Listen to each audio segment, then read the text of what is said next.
Saludos amigos, de nuevo Horas Extras, domingo 17 de mayo del 2014.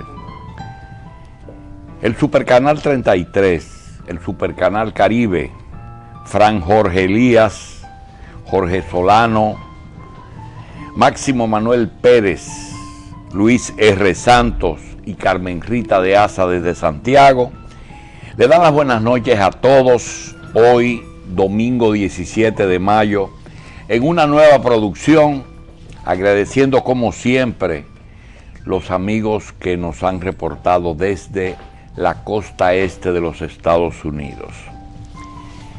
Esta noche tenemos un invitado muy especial, muy apreciado y que valoramos muchísimo. Vamos pues a pedirles que se queden con nosotros, que tenemos a Andrés L. Mateo. Vamos a hacer una pequeña pausa y regresamos. Tenemos un libro de un intelectual dominicano que nos va a anunciar. ¿Qué tenemos? Aquí está, Memorias de un hombre solo. Es una novela del Luis R. Santos. Que ahí se dispara el número ¿qué? ¿Cuántos libros van? No, este libro es viejo. Sí, pero ¿cuántos fueron? Yo tengo como 12 publicaciones hechas. Bueno, Memorias de un hombre solo. 2 de las cuales la ha presentado Andrés L. Mateo. Oh, qué bien. Andrés L. Mateo. Memorias de un hombre solo, novela de Luis R. Santos en las principales librerías de la capital. Julio, que esa fue la novela que fuimos a presentar en la Feria del Libro de Bogotá. Ah, la que tú acabas de presentar en Colombia. Sí. Bien, vamos pues a contarles que los intelectuales han llegado al poder en algunos países, pero en República Dominicana han estado cerca del poder. Y hay un amigo muy querido, intelectual dominicano, que trabajó en el gobierno de Antonio Guzmán y decía, el problema es que habemos 3 intelectuales, pero nos dicen, esos no son más que unos intelectuales. Así me decía Federico Enrique con respecto a él y a don Héctor Inchausti. Bien, en el caso de Andrés L. Mateo, yo tengo un juicio que no quisiera que se me pongan bravos todos los intelectuales dominicanos.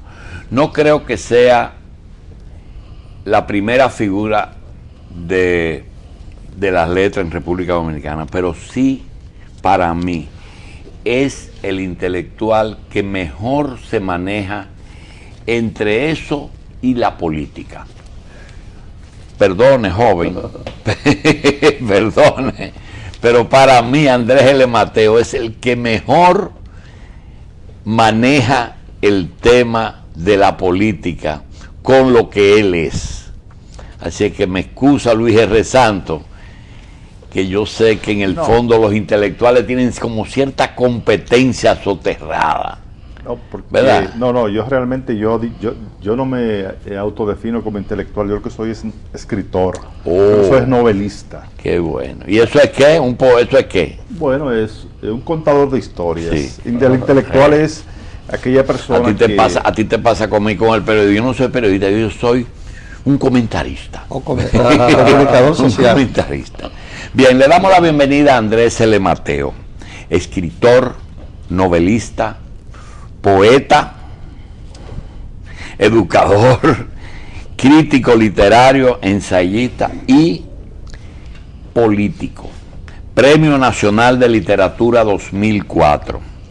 Le damos la bienvenida a Andrés L. Mateo y quisiéramos aprovechar esta presentación para decirle a ustedes que durante la semana que se inicia hoy, porque hoy es domingo, nosotros quisiéramos invitar a los amigos que nos han acompañado durante casi 30 años en la revista a que no se pierdan el día jueves y viernes de esta semana que se inicia hoy, en que nosotros vamos a contarles algo con respecto a una situación que le vamos a tratar a Andrés hoy y que realmente amerita que nosotros no nos quedemos con esa versión. No digo que es la verdad, pero es una preocupación sobre algo que está ocurriendo en República Dominicana en este momento. Y yo creo que hay muchos sectores que no lo están percibiendo. De modo que los invitamos a que no se pierdan las revistas 110 del jueves y el viernes de esta semana que se inicia. Arrancamos con el mismo tema con Andrés L. Mateo. Andrés, eres muy claro, muy directo en todos tus conceptos y a veces lo que siento es envidia, porque quisiera poder expresarme por escrito en la forma que ustedes lo hacen. Y quisiera irme para la política y preguntarte, ¿tú estás consciente de lo que está pasando en tu país en este momento, mientras nosotros estamos discutiendo a veces temas pueriles, mientras una organización política encabezada por un hombre se planea con tiempo desde 1994 y le dice al país sin ningún tipo de tapujos que piensan gobernar hasta el 2040, sin ningún tipo, y hacen cosas en esa misma dirección? Hoy, por ejemplo, el presidente Leonel Fernández dio una conferencia a unos jóvenes y le habló de las leyes del poder, las 29 o las 30 reglas del poder. Y se las dice y le dice, y la primera es la más importante, no tocar al líder. Sí. ¿Tú estás consciente de lo que se está viviendo aquí? Claro, quizás un escenario sumamente definido de la labor de un intelectual es siempre ir más allá de la doxa, lo que llamaban los griegos la opinión, la doxa, y tratar de ver la esencia del proceso social que le toca vivir. Yo creo que es una realidad muy difluente y que a mucha gente se le escapa de la mano, tal y como tú dices, pero sin ninguna duda estamos delante de una construcción, de una arquitectura del poder que ha tenido en términos prácticos mucho éxito. Comenzando primero porque ha establecido un determinado nivel de inmovilismo social muy alto. Si algo caracteriza a la pequeña burguesía dominicana, históricamente hablando, es el hecho de ser un segmento de clase sumamente movible y sumamente belicoso. Esa es su naturaleza. Sin embargo, hemos tenido una pequeña burguesía atormentada, llena de incertidumbre, que se ha inmovilizado a partir de una serie de mecanismos que daríamos muchos programas para poder descodificarlo. Y ese problema de 1930 con el surgimiento de Trujillo y de Venezuela con Chávez, ¿se debió a la habilidad del líder, del personaje, o a la debilidad del resto? De las dos cosas. En el caso de Trujillo, Trujillo tuvo siempre mucha vocación de poder y conocía en la práctica de la vida política el alma y el espíritu del pueblo dominicano. Todos sabemos que Trujillo tuvo un arquitecto, que cuando Trujillo se topa con Fello Vidal en la cárcel, porque Fello Vidal había matado a una persona y era un prisionero, a pesar de haber sido mano derecha de Alfonseca y a pesar de haber tenido una beligerancia y una presencia en la vida pública dominicana muy alta, estaba detenido. Y Trujillo descubre a Fello Vidal, pero Fello Vidal descubre a Trujillo. Y ese arranque fue determinante, en el resto de los 31 años. Sin ninguna duda. Prácticamente toda la arquitectura de lo que conocemos como trujillismo en términos de propuesta de regeneración social, la organizó Fello Vidal. Y no fue la intelectualidad dominicana que a la cabeza de Fello Vidal, porque Fello Vidal era un intelectual, no era solo un político. Fello Vidal era folclorista, quien lleva el merengue a las estrategias electorales de Trujillo. Es Fello Vidal. El propio Uchi Lora cuenta que son muchos los merengues que se perdieron, porque cuando Trujillo iba llegando a los mítines, Ñico Lora arrancaba e improvisaba un merengue. Y que en aquella época no había grabadora, no se podía grabar. No se guardaba nada. Y él improvisaba un merengue. Pero además, Fello Vidal organizó toda la estructura, digamos, propagandística de Trujillo. Suavizó la imagen fuerte de Trujillo. La famosa expresión aquella de "no puede ser" viene de los acuerdos previos que habían originado la forma de negociar la salida al golpe de Estado contra Horacio Vázquez, en razón de que uno de los acuerdos fundamentales de los marines fue que el jefe del ejército no iba a ser candidato. Andrés, y ese 94, que aparentemente es una coincidencia, en que surge Leonel Fernández, y cuando termina se va y deja un compañero a quien no apoya para él volver, y se le da, y vuelve y se le da, y se le da 3 veces, 2 veces, gana 2 elecciones en forma consecutiva, y modifica todo el sistema, todo el marco legal, lo hace a su medida, y hace una fundación, y hace un partido diferente al que recibió, y lo preside desde la muerte del líder, y hace un grupo económico, y uno no sabe hoy si Danilo le está pichando un juego o si realmente es el equilibrio. Realmente el surgimiento de esta figura de hoy, ¿a qué se debe? A muchos factores, pero sobre todo al reconocimiento de la naturaleza de clase de la sociedad dominicana y de sus grandes debilidades institucionales. Mira, una cosa que es sorprendente, la he repetido muchas veces, es que nosotros no hemos salido, políticamente hablando, todavía del siglo XIX. En la República Dominicana, las instituciones se subrogan a la figura y a la personalidad de los liderazgos de turno.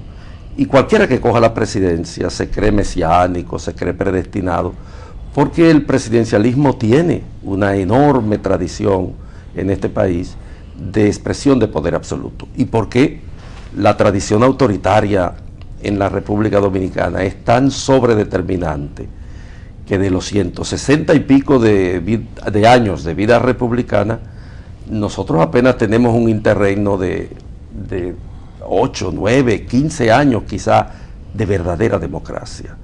Y todo a contrapelo de cierto tipo de liderazgo político que siempre propende o a la desarticulación de las respuestas institucionales, que son las únicas que pueden solucionar el problema de un país como este. Es lo que ha ocurrido con Leonel Fernández.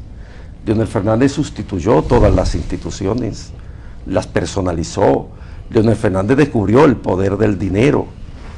Leonel Fernández descubrió que la estructura del partido, por ejemplo, se subordina a los liderazgos cuando los liderazgos son permisivos, cuando permiten enriquecimiento, cuando permiten estructura económica que pueden ser viables y que son mecanismos de poder.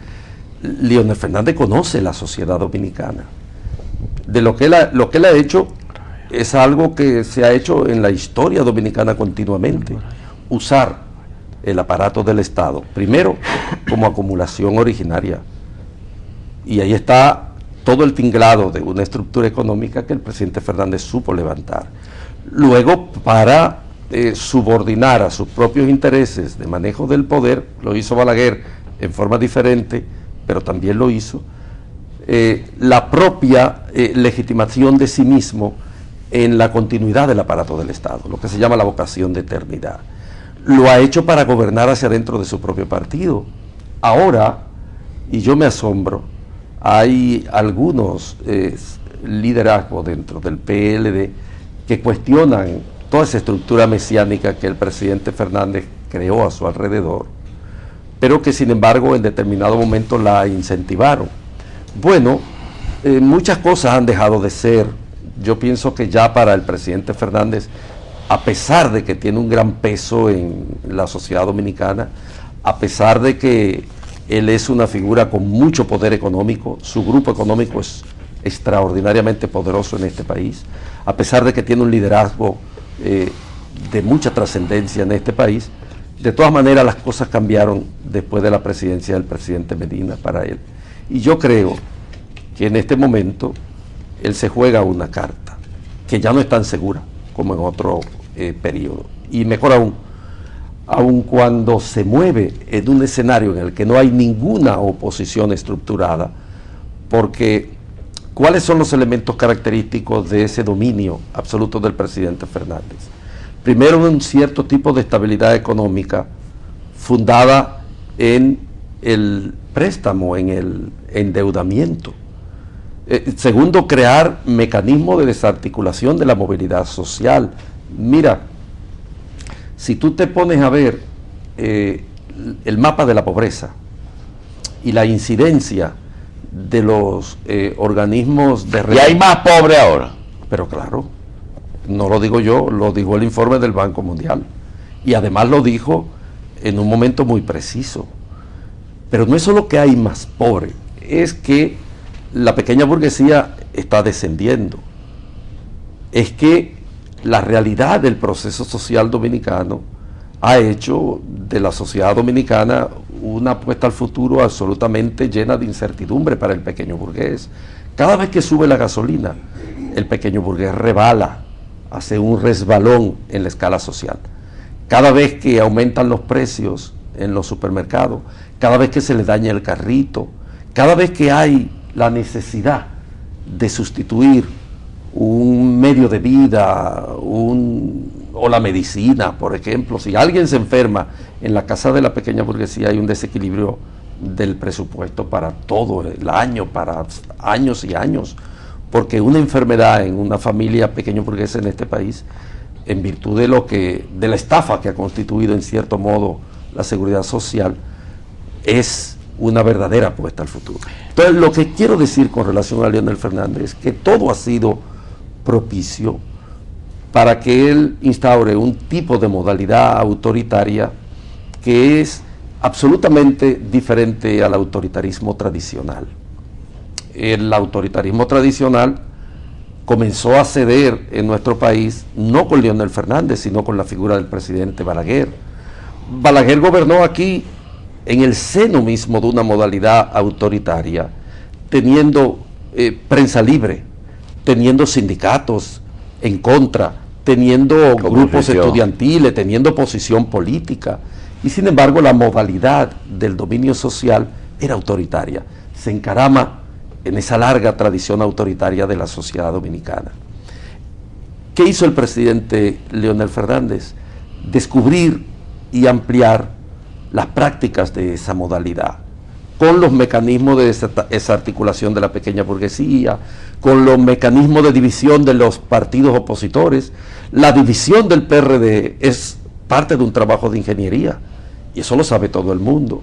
Yo tengo, por ejemplo, la confesión de un altísimo funcionario del Poder Judicial del presidente Fernández, que participó el domingo en el que, un mes y pico después de haber ganado el presidente Medina las elecciones, el presidente Fernández decidió entregarle el PRD a Miguel Vargas, porque el presidente Fernández sabía, tenía conciencia de qué significaba aquello.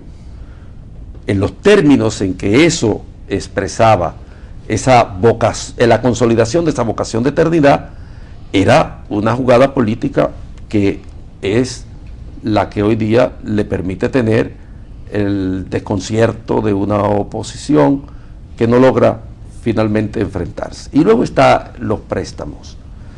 Una parte importante de la estabilidad económica de este país se debe a los 33.000 millones de dólares que se han acumulado como deuda externa. Y obviamente eso tiene una repercusión. Y luego un último fenómeno, a lo que llamamos hipercorrupción en términos políticos y sociales. Nosotros no vivimos un régimen de corrupción tradicional, vivimos un régimen de hipercorrupción, y la hipercorrupción responde a determinadas características de acumulación originaria de capital. Hagámonos una pregunta aquí, hagámonos una pregunta en voz alta.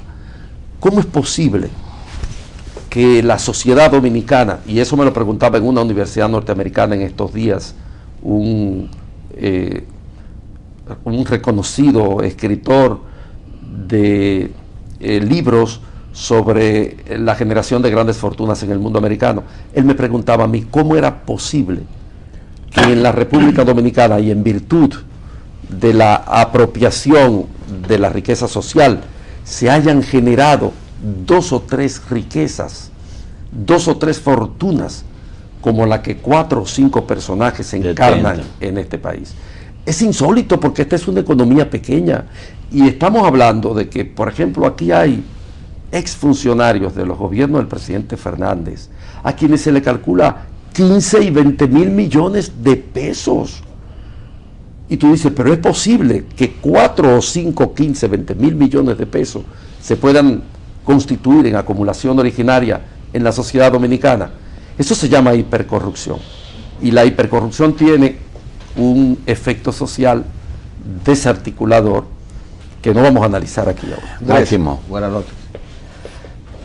Escuchando lo que usted estaba diciendo sobre la forma en que el presidente Leonel Fernández estructuró un proyecto económico y político de cara a muchos años de gobierno, y el anuncio de él es que van a gobernar hasta 2040.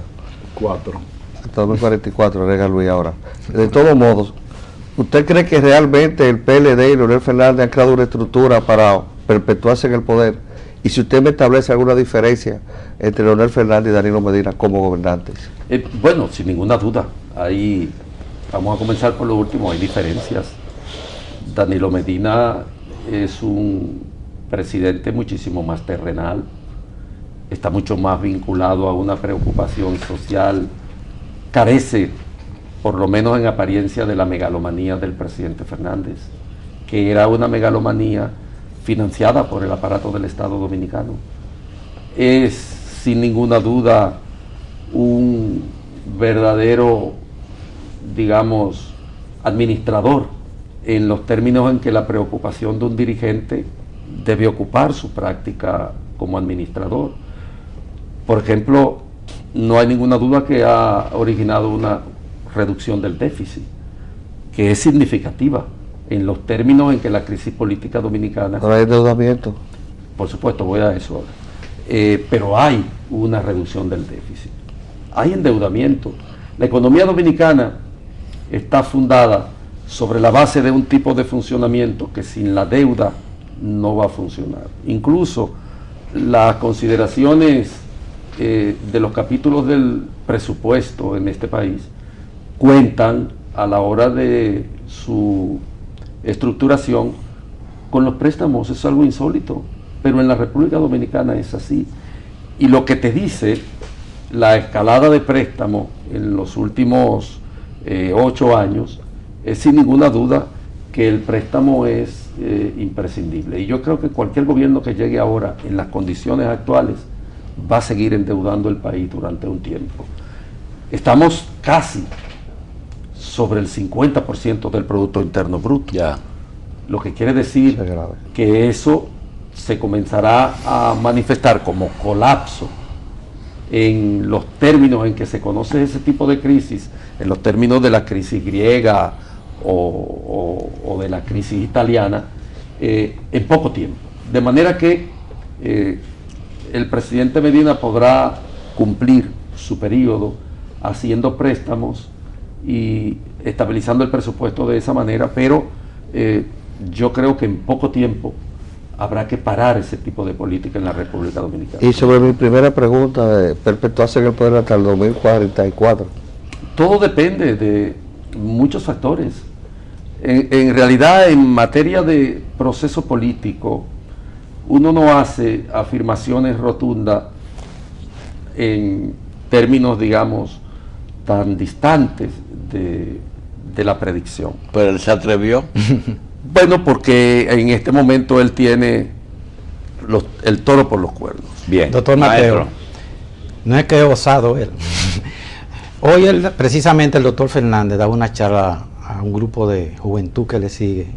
Él hablaba de integridad, de transparencia, de cómo debe comportarse alguien que quiere alcanzar un liderazgo, de moralidad. ¿Qué opinión tiene usted de ese discurso tan tan bondadoso del doctor Leonel Fernández? Lo que he escrito siempre: al presidente Fernández hay que leer práctica, y en la sociedad dominicana, para tú entender los procesos sociales, tienes que leer prácticas y no discursos. En los términos en que los discursos de los políticos se expresan, cuando ellos hablan de sí mismos o proyectan sus ideales, obviamente que pintan ese tipo de panorama, acuden a la escala de valores, pero lo que tú tienes que leer es su práctica. Uno tiene que leer la práctica de los políticos, y eso es lo que desgraciadamente... ¿Tiene credibilidad el doctor Fernández? Ninguna credibilidad. Luis. Hace liderazgo, hace todo lo que haga, pero no tiene credibilidad. Luis. En este país. Sí, Andrés, ¿cuál es, desde tu punto de vista, el intelectual que ha tenido mayor influencia política en República Dominicana a lo largo de la historia republicana? Porque Ulises Francisco Espaillat fue presidente y tuvo un periodo de, diríamos, bastante logros a nivel democrático. Pero después, si vemos que no ha habido figuras de esa categoría casi después de la época en que él fue presidente. El intelectual de mayor influencia en la vida social dominicana es sin duda Eugenio María de Hostos.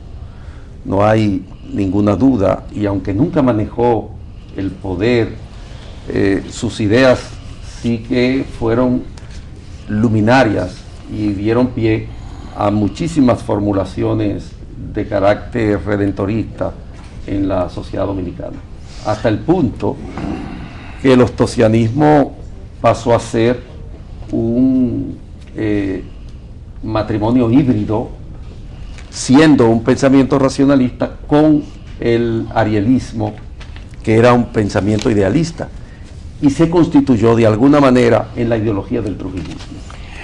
El trujillismo fue un régimen sin ideología, pero si algo le dio una instrumentación teórica al trujillismo, eran las enormes influencias del hostosianismo en los intelectuales trujillistas, que incluso en determinados ¿Había una momentos... dosis de nacionalismo en el trujillismo? Sí, claro, y muy importante. ¿No se sustentaba él en eso? Trujillo era la expresión, él, de un nacionalismo soñado. El que se lee, por ejemplo, El Pozo Muerto, o de Héctor Inchaustegui y Cabral, que Julito lo citaba ahorita, o En la ruta de mi vida, de Víctor Garrido, se va a dar cuenta que Trujillo vino a significar algo así como lo que los intelectuales estaban esperando, la figura que ellos esperaban, porque encarnó de alguna manera ese sentimiento nacionalista también. Andrés, yo encontré una palabra y tuve la oportunidad de preguntarle al presidente Fernández en privado si él conocía esa palabra, y con una cara muy ingenua me dijo: no, yo no sé lo que tú me estás diciendo. La palabra fue sinarquía.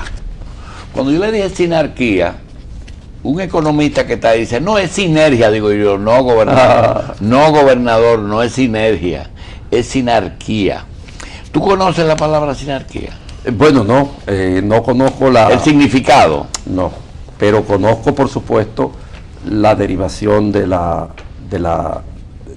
inarquía, ¿no? Que es todo lo referido a determinados tipos de estructura de poder monárquico. Bien, esa no es un poder monárquico, sino una modalidad de poder mediante el cual no es una monarquía, no es una dictadura, sino un hombre, un partido o una institución que llegan al poder y logran, dentro de un régimen más o menos democrático en el que reparten un poquitito, mantener las riendas de lo importante. Y fue lo que más se me pareció a lo que está estructurando a Leonel Fernández aquí. Tú decías hace un rato que fuiste testigo de excepción de que cuando el PLD vio que lo mejor era para poder resolver el problema del hastío propio del que gobierna mucho, dividir la oposición, pues decidió empezar a otorgarle poder a quien no tenía posibilidad de llegar al poder, que era Miguel Vargas. Pero mientras tanto, yo tuve la oportunidad el miércoles pasado de presenciar un sujeto que obtuvo 2 millones de votos, que todavía hoy no ha felicitado al que le ganó, pero estaba rindiéndole culto al presidente Danilo Medina. Entonces, estamos en lo que tú le decías al maestro hace un rato. Hay que ver lo que la gente hace y no lo que dice. Claro.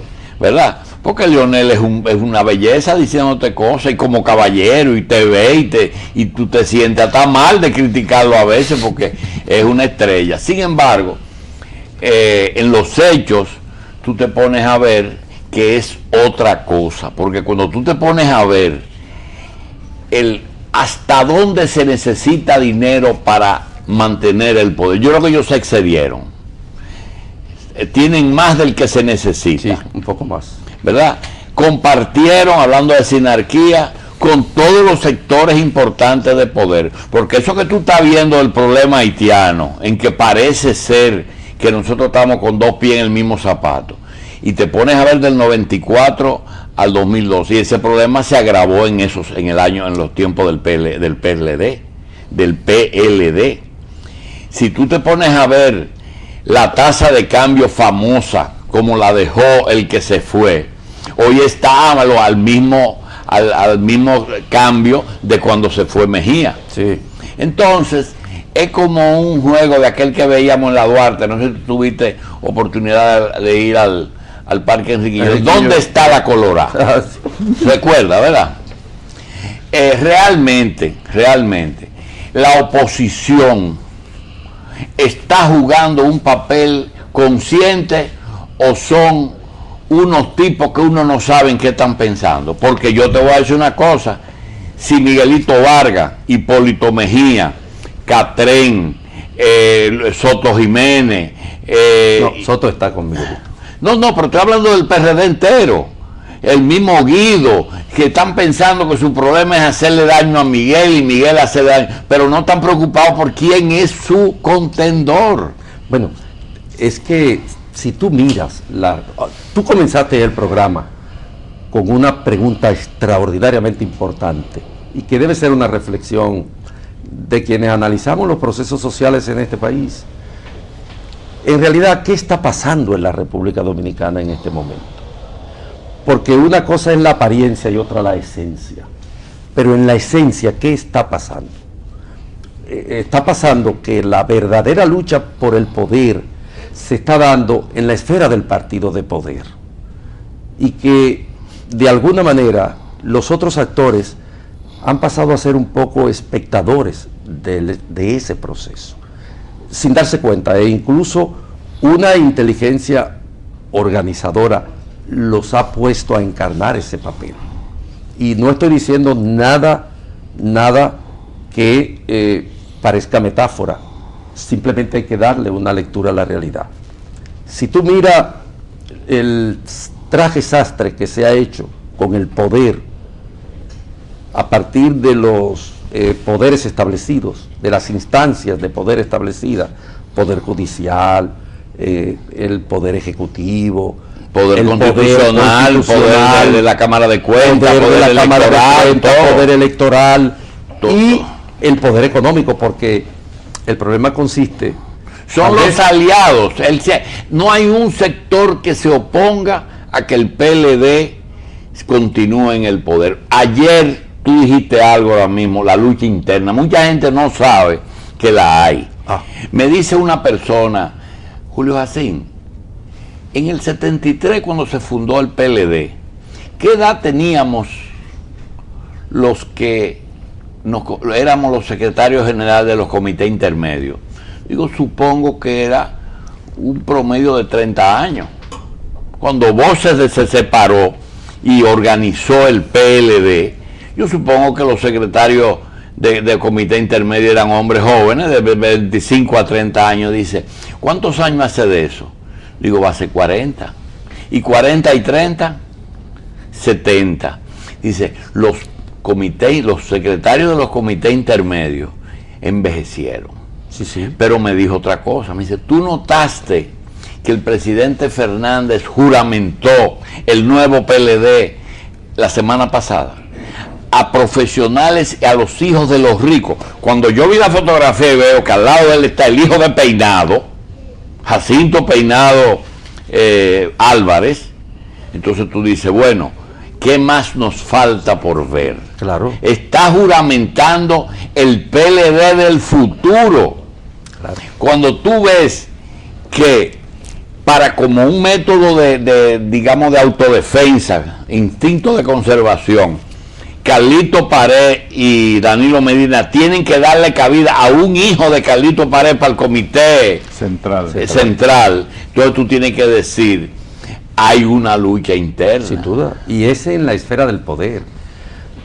Porque tú haces referencia a lo que está ocurriendo en los términos de la movilidad del Comité Central y del Buró Político, pero no olvidemos que el Buró Político está intacto, el anterior, sí, que está allí, y que lo que ha habido es una añadidura de una determinada cantidad de nuevos. Mi equipo de trabajo, correcto, pero el otro está intacto en el gobierno. Yo pienso que la nueva manera de expresarse esa lucha de poder se va a dar ahora en las cámaras, y que el presidente Medina va a intentar variar la correlación de fuerzas de las cámaras, tratando de Andrés, ¿dónde están los directores de nuestros periódicos? Nuestra prensa tenía directores tradicionales. ¿Dónde están hoy los 4 principales periodistas de esta generación? En las embajadas. ¿Quién los sacó del país y les dio un cargo, los sacó por arriba y los tiene bien nombrados? Leonel Fernández. Claro. Los 4 periodistas, sí, no más destacados, más ociosos, ¿verdad? Más emblemáticos que teníamos aquí. Y así tú coges todos el listín. ¿A quién se lo entregaron? Tú sabes. A los sectores de poder de aquí. Y nosotros no tenemos ningún problema en decirlo. No, claro. Es decir, y eso está pensado, no fue una improvisación, ni una coincidencia. El que tú veas que con el terremoto de Haití, los contratistas fueron miembros del gobierno de Leonel Fernández, y que en Ecuador hay un problema con un contratista de Leonel Fernández, es la internacionalización del capital dominicano, claro, que se está haciendo. Claro. Y eso es lo que no nos estamos dando cuenta de lo que está pasando. A eso es que yo me refería ahorita con hipercorrupción, porque déjame decirte, por ejemplo, el fenómeno del testaferrato. Aquí nadie ha estudiado el testaferrato de los últimos 8 años. Ya casi no es necesario. Fíjate tú. Ya casi no es necesario. Sin embargo, toda la estructura de circulación, toda la forma de circulación de la riqueza de los últimos 8 o 9 años ha sido a partir de la instauración de modalidades de testaferrato diferentes. El mejor modelo que podía darnos luz de alguna manera de lo que está pasando en este momento en la República Dominicana es analizar cómo el modelo mexicano se vio obligado a crear estructuras de alternabilidad en el seno de un partido de tradición larga autoritaria. Cuando se ve el PRI. Pero cuando el PRI entra. Porque ¿por qué el PRI instaura la alternancia? ¿Y cómo dura 70 años? Por la mentalidad del sexenio. Porque el PRI logró, así con la misma mentalidad que se ha organizado el poder aquí, logró organizar toda una estructura de dominación social. Y no que fue que hizo varios partidos diferentes. Sí, pero sí, claro, y así había partidos de oposición. No, y dentro del PRI habían corrientes tan disímiles como partidos diferentes. No, eran lo que se llamaban las camadas. Es decir, un ministro de educación o un ministro de De planificación interior, por ejemplo. va subiendo con su camada. Y él ya. va subiendo con su camada. Cuando llega a la cúspide de la estructura del poder, que se hace presidente, Y el otro. esa camada tiene 6 años para enriquecerse, porque se va. ¿Cómo surge eso? Por la figura de Huerta. Un poco que Leonel Fernández es el Huerta del PLD. Huerta llegó un momento en que quiso monopolizar absolutamente la ascendencia del PRI sobre la sociedad mexicana. Y entonces las revueltas contra Huerta originan esa estructura de dominación que duró 75 años en la sociedad mexicana. Cuando llegó Andrés Salinas de Gortari, ¿qué ocurrió? Bueno, ahí se desgranó, porque Salinas de Gortari era, digamos, ya el nivel en que la crisis última se expresó, gota. la última gota. Pero fue una estructura de dominación que tuvo un funcionamiento y que hizo caricaturas de alternabilidad, porque había elecciones democráticas, había partidos políticos, había de todo. Así es, pienso yo, como se pretende durar aquí 40 o 50 años. Bien, vamos a una pausa con Andrés L. Mateo y continuamos un momentito. Bien, señores, seguimos con Horas Extras a través del Supercanal 33, Supercanal Caribe, y con los señores Máximo Manuel Pérez, Luis R. Santa, Carmen Rita de Asa y el maestro Solano. Bien, esta es una producción de Fran Jorge.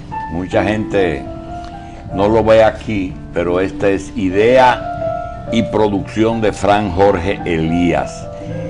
Vamos a agradecer a José Paulino y al doctor Armando Espaillat, que son ejecutivos de Alicán. Es un alimento premium para perros. El perro que come Alicán solo tiene que tomar agua. Ahí está el mercado de las mascotas. Alicán. Importadora Torres Morillo, en la calle Marcos Ruiz 37, en Villas Agrícolas, tiene el teléfono 681-7311. Lubricante Sidgo, Supergar para motores y Sidgar para motores pesados. Seguimos con Andrés L. Mateo. Maestro. Andrés, mirando lo que está sucediendo en el país con el acontecer político, ¿cómo usted cree que afecta el sistema de partidos en la República Dominicana, la actitud y el comportamiento que han tenido los partidos aquí en República Dominicana? Sobre todo, fíjate que ahora hay un debate enorme por la ley de partidos, más por un interés meramente económico que institucional y que de interés político. El sistema de partidos políticos en el país no tiene algún riesgo de que pueda afectarse por la inercia que se observa, de que no hay oposición, de que no hay posiciones a los problemas nacionales. Se lo han dejado a organizaciones que tradicionalmente no se dedicaban a ese tipo de situaciones.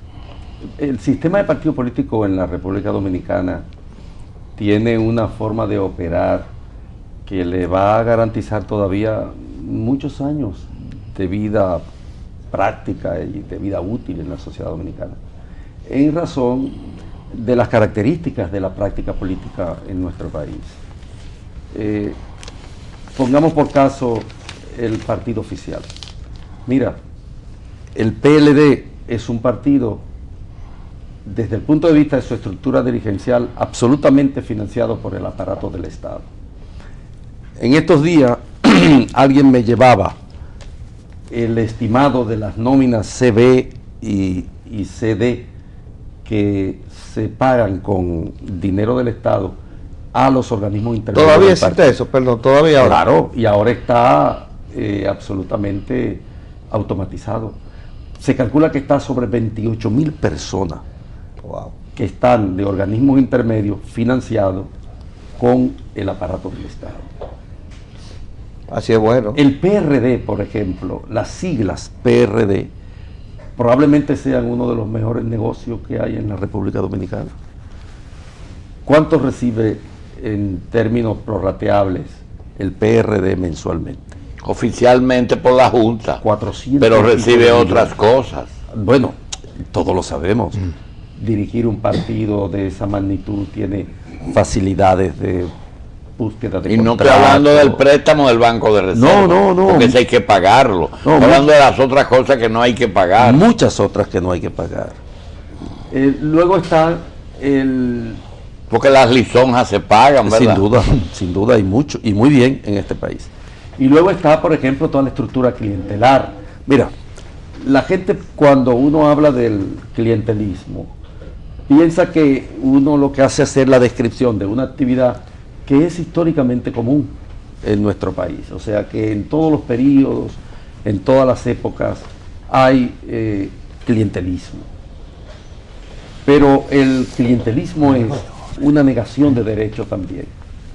Yo vi en estos días en un pueblo de la República Dominicana una ambulancia de la senadora en la marquesina de la senadora. No en el hospital. Y sin embargo, en el hospital no había ambulancia. El vicedirector del hospital, el subdirector del hospital, yo le pregunté si había ambulancia, pero en la marquesina de la senadora había una ambulancia. Esa ambulancia, sin ninguna duda, que fue adquirida con fondos públicos. Y esa ambulancia estaba en la marquesina. O el barrilito. O el barrilito. No, lo que pasa es que el mecanismo de las ambulancias es otro. El mecanismo de las ambulancias, no quiero desviar el tema de cómo es posible que en un hospital no haya ambulancias y en la marquesina de una senadora haya ambulancia. Lo que pasa es lo siguiente: esos senadores y esos diputados y muchos políticos y muchas estaciones de bomberos reciben donaciones de ese tipo de vehículos. Entonces, cuando llegan aquí, desnaturalizan el uso y tú Sin te duda. encuentras perfectamente una ambulancia original que primero no la pintan y la convierten en una camioneta, sino que la dejan para poderle dar uso privilegiado. Entonces hay muchas cosas que tú ves los letreros para el servicio del diputado. Yo, por ejemplo, hoy vi una ambulancia con un afiche de un señor que se llama Antonio Marte y de Peña Gómez.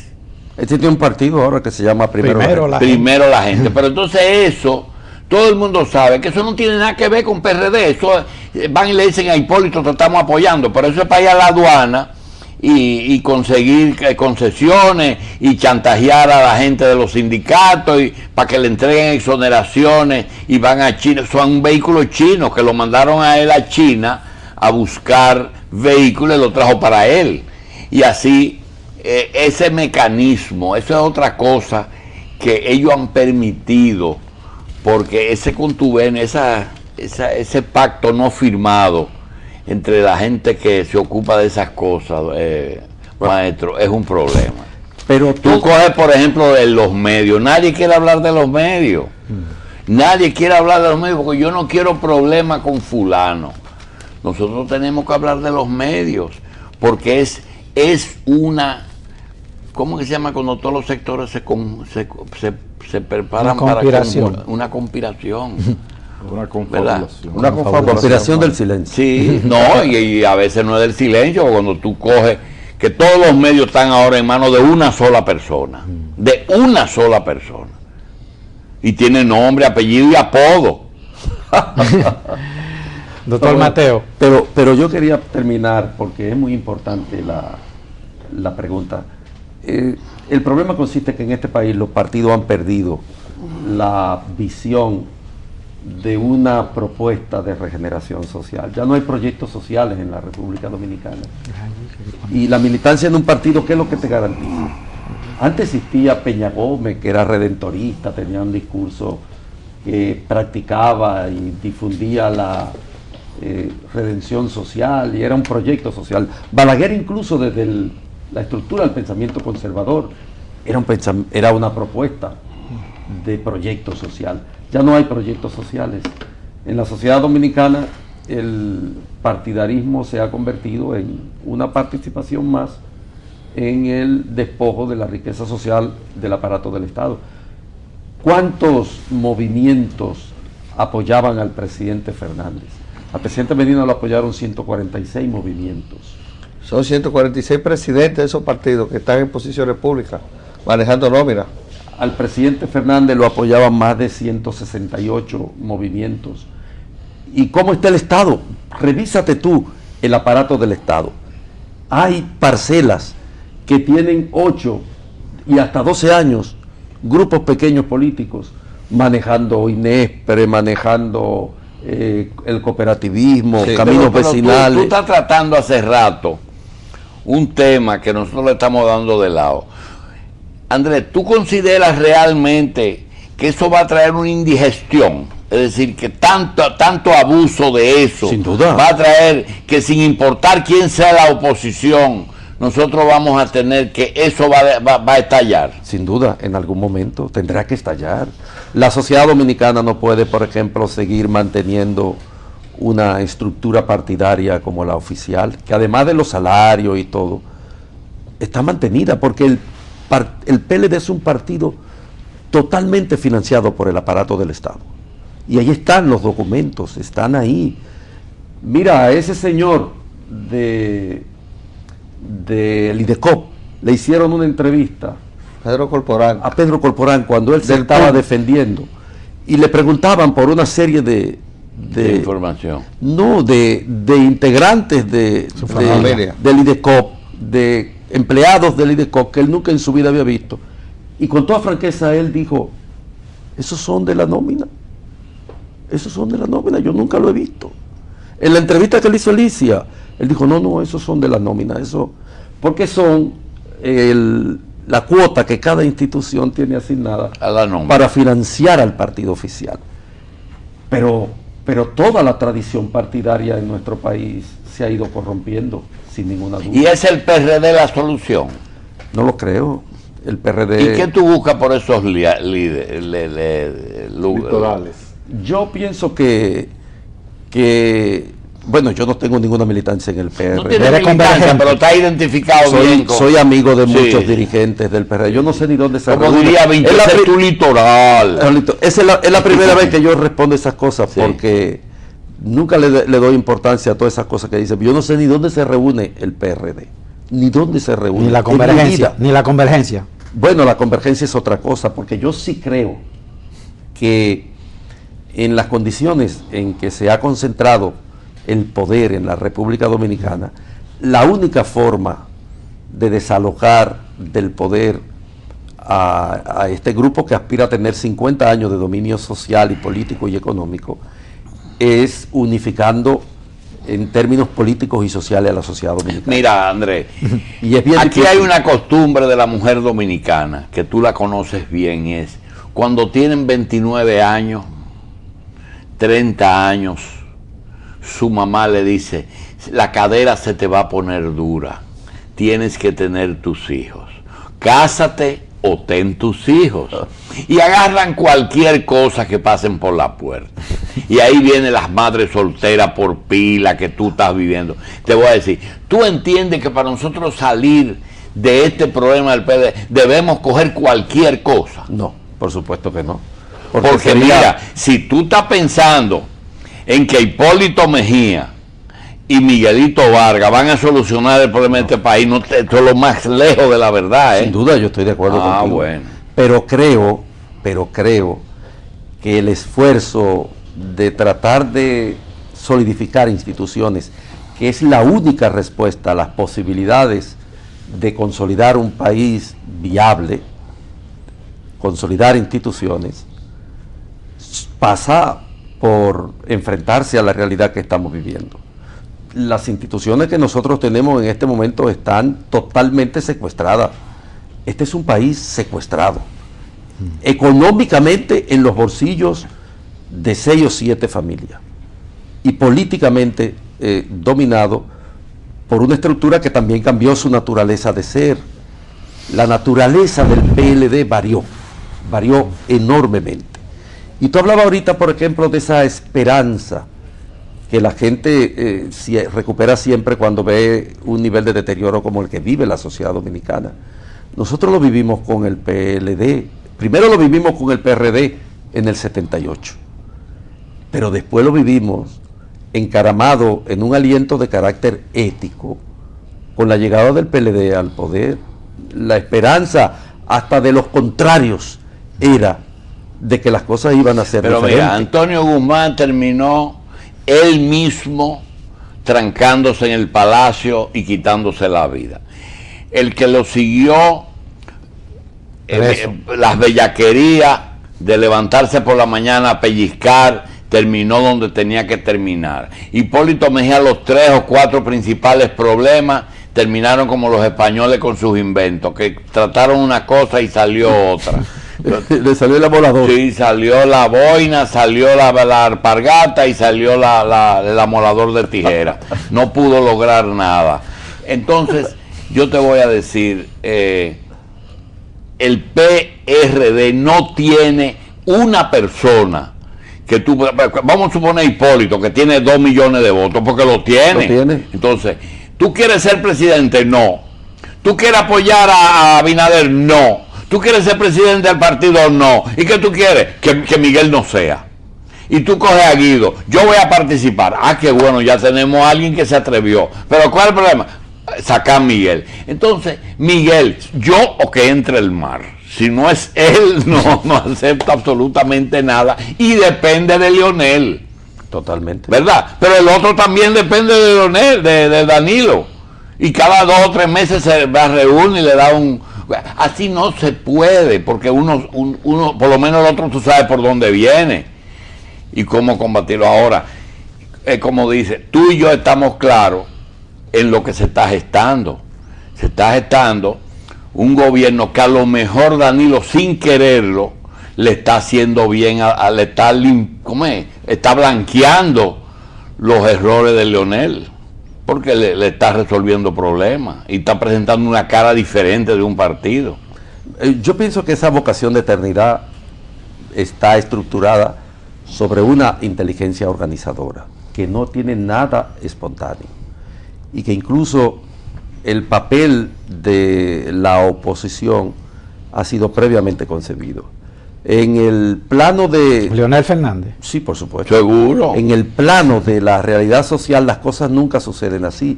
Por lo tanto, no sabemos qué va a ocurrir. Porque todo le ha salido bien. No le he dado a predicciones astrológicas, ni yo a largo plazo. No, todo le ha salido bien. Hasta ahora. Incluso a la salida del gobierno del presidente Fernández, ese estallido social que hubo en su contra, eso se aplacó sobre la base de toda una estrategia de represión selectiva, de ubicación, de dinero, de cooptación. ¿De qué tú estás hablando? Estoy hablando de lo que sucedió inmediatamente después que el presidente Fernández entregó el poder. Las manifestaciones, los juicios populares. Ah, sí. Él Todas. le cogió terror a eso. ¿Por qué? Porque obviamente... Él no le gustó eso mucho. ¿Y cómo le va a gustar si lo ponía en evidencia y lo... Él no le gustó mucho lo... Pero ¿cómo le va a gustar? Entonces todo eso se fue, digamos, un poco... fue decayendo, sí. Y hoy día se puede decir que está en un nivel que le permite al presidente Fernández volver. Bien. a Yo quiero que tu colega hable un poquito. Andrés, se ha hablado mucho de política, pero a mí me interesa oír tu opinión sobre, yo pienso que el mundo actual vive, la figura del intelectual está en un punto muerto o en decadencia. Creo que el gran surgimiento de los medios de comunicación tiene una gran influencia sobre eso. Sin duda. ¿Cómo tú ves a República Dominicana en la actualidad, a su corpus intelectual? ¿Existe un cuerpo intelectual en República Dominicana? Bueno, aquí sin duda hay intelectuales, hay producción intelectual, hay trabajo de interpretación de lo que ocurre socialmente, hay... ¿Y hay relevo intelectual? Sí, sin duda. ¿Hay jóvenes intelectuales? Sí, muy buenos. ¿O son ustedes solamente los No, hay un buen relevo incluso en el exterior. En casi todas las universidades norteamericanas, yo estaba la semana pasada, por ejemplo, en Nueva York, y voy frecuentemente por mi trabajo en la Universidad PEC, y tú encuentras una enorme cantidad de jóvenes intelectuales. Dominicano. Pero, dominicanos que van a incidir. ¿tienen los intelectuales dominicanos cierta influencia política o social? Porque yo sé que a ti te citan mucho. Por ejemplo, Guido Gómez Mazara es un fanático tuyo. En cada conversación pública y privada te cita.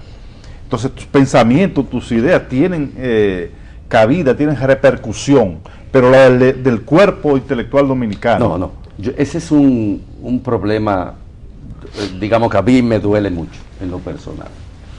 La sociedad dominicana requiere de gente que ponga ideas en circulación, de gente que piense. Lo que hablábamos ahorita, lo que está ocurriendo en este momento en este país, no mucha gente lo está pensando ni lo está viendo objetivamente, porque hay una apariencia que está continuamente tapando la esencia.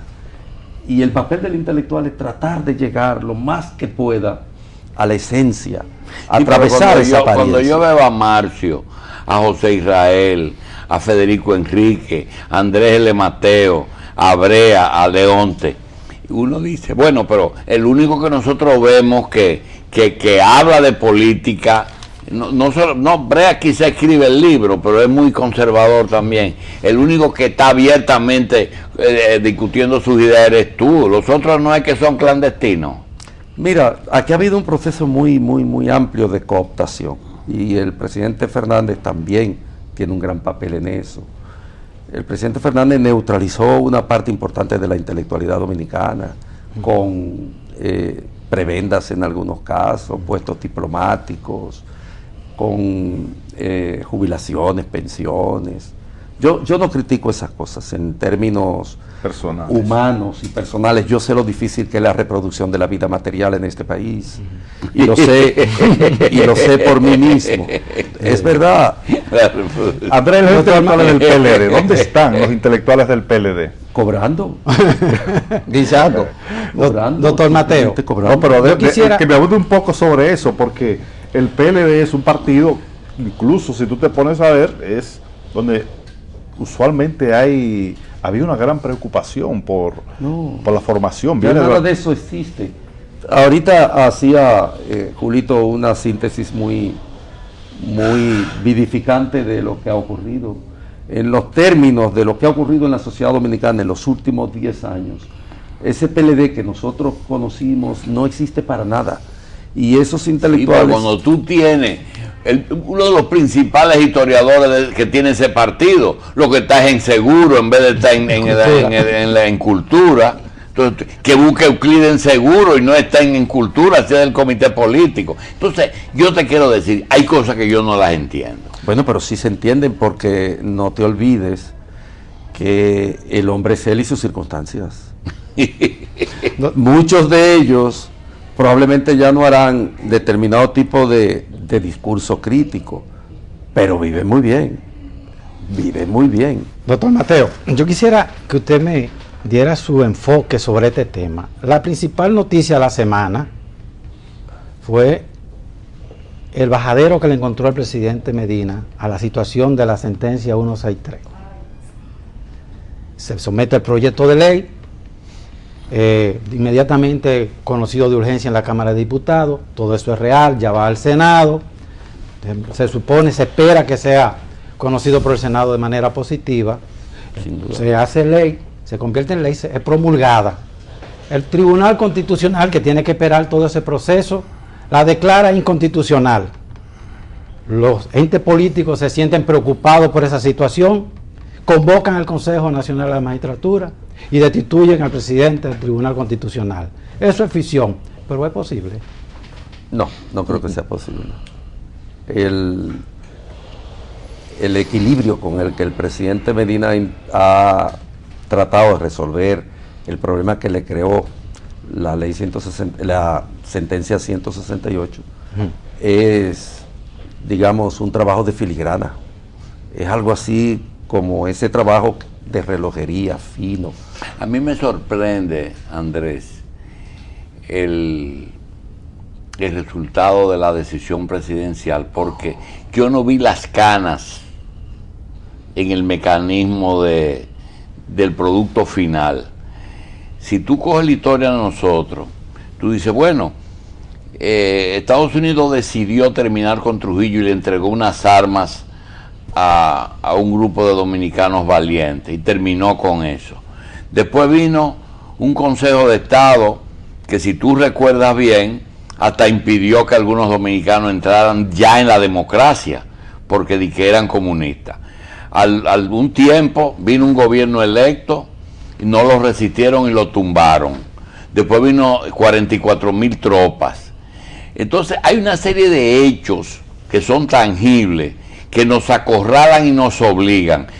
No vayas lejos, yo sé que no es tu tendencia, pero a Balaguer lo cogieron en el 94 y lo volaron, ¿verdad? No se podía con eso. Y aquí, aunque el cardenal patalea y dice y piensa como Vincho y es Rodríguez y todas esas cosas, mandaron un nuncio negro, mandaron un nuncio negro a la Iglesia Católica, y eso es un mensaje muy claro, y mandaron un embajador americano que representa a minoría en Estados Unidos. Es decir, no hay nada, como tú decías, aquí no hay ningún tipo de coincidencia. Todos nosotros somos lo que decía. Préstame el listín para ver qué está pasando. Nosotros improvisamos, pero hay ni Leonel Fernández ni los poderes de aquí andan inventando. Es decir, que esa sentencia genial fue una sentencia agarrada por el cuello. Claro. Y algunos alegatos de carácter jurídico se podrán hacer. Yo he visto abogados declararla inconstitucional, la propuesta de proyecto, ¿no? Seguro, Iván. Pero la solución a un problema como el que planteó la ley la sentencia 168 tenía que ser una solución así, porque de entrada esa sentencia era absolutamente impracticable, de entrada. Pero además no estamos solos en el mundo. No estamos solos en el mundo. Estamos en un mundo de muchas interrelaciones, y las presiones que estaba recibiendo el gobierno del presidente Medina son casi inenarrables. Algunos funcionarios habían hecho referencia a estas presiones provenientes de todas partes del mundo, porque era un hecho de trascendencia, lo es todavía. No es poca cosa cercenarle la nacionalidad a 100,000, 200,000 personas. Eso tiene un... Se hablan de 22,000. Bueno, 22,000 son los inscritos de manera... Exacto, los inscritos de manera regular, pero con documentos... ¿Cómo pueden demostrar que son dominicanos? Exacto, no, estos pueden demostrarlo, los 22,000. Sí. Pero estamos hablando de más de 200,000 personas, de acuerdo al propio censo del gobierno, no ninguna otra cosa. Bueno. Y no estamos solos en el mundo. Eso no cambia la frontera sociológica del país. Claro, sin duda. Yo creo que Andrés L. Mateo no debe perderse tanto tiempo. Debemos tener más Andrés L. Mateo aquí en Horas Extra. Le agradecemos muchísimo su presencia, valoramos su intervención y se la agradecemos muchísimo. Horas Extra, domingo 17 de mayo. Andrés L. Mateo, escritor, novelista, político, poeta, educador, crítico, Premio Nacional de Literatura 2004. Tú vas a ser 2020. ¿Yo? Sí. Sí. Bien. O 2040. Pausa.